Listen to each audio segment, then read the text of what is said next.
C. Joseph Vijay எனும் நான்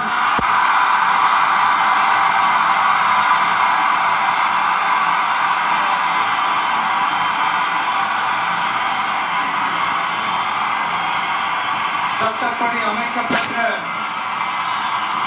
இந்திய அரசியல் அமைப்பின்பால்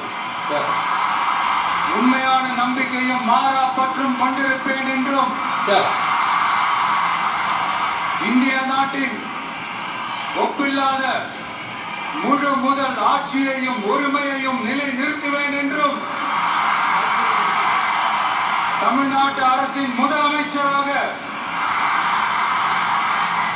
உண்மையாகவும் உளச்சான்றின்படியும்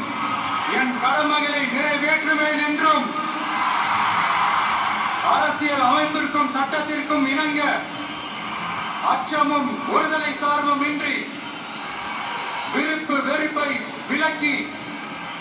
பலதரப்பட்ட மக்கள் அனைவருக்கும் நேர்மையானதை செய்வேன் என்றும் ஆண்டவன் மீது